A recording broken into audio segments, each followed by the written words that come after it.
আসসালামু আলাইকুম। তো ধান আমাদের রোয়া প্রায় কমপ্লিট। এটা যেটা রয়েছিল সকালের দিকে রাখা হয়নি, এটা সকালে রোয়া হয়েছে। তো এখন আমরা যেটা করব সেটা হচ্ছে ঘাস মরা, মানে আগাছানাশক তো দিতেই হবে, কারণ আগাছানাশক না দিলে খুবই মানে বেশি পরিমাণে ঘাস লেগে যায়, যেটা পরবর্তীকালে সমস্যা হয়, খুব সমস্ত সার নষ্ট হয় এবং আগাছা পরিষ্কার করার জন্য প্রচুর লেবারের প্রয়োজন হয়। তো অনেকজনের ধারণা আছে যে আগাছানাশক দিলে ধানের ক্ষতি হয়, এটা কিন্তু নয়। আগাছানাশক আমাদের সবারই দেওয়া দরকার ধানে। তো প্রসেস যেটা আছে, নানা রকম প্রসেস আছে, যেমন কেউ পানিতে মিশিয়ে পানিটা ছিটিয়ে দেয়।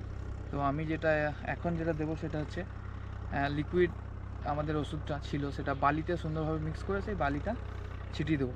আর আমি এটা ছিটাচ্ছি ধান পোতার পর, কারণ অনেকজনা ভুঁই জমি ট্রাক্টরে লাস্ট মানে চাষ দেওয়ার পর যে ভুঁই সেরে দেয় মই দিয়ে, তারপরও দেয়।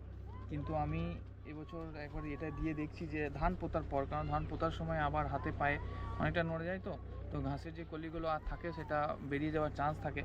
তো আমি ধান পোতার সাথে সাথে দিয়ে দিচ্ছি, মানে এই জাস্ট এটা পোতা কমপ্লিট হয়েছে আর সঙ্গে সঙ্গে আমি ছিটিয়ে দেবো। তো এইখানে আমি অলরেডি বালির সঙ্গে মাখিয়ে নিয়ে চলে এসেছি ওষুধটা।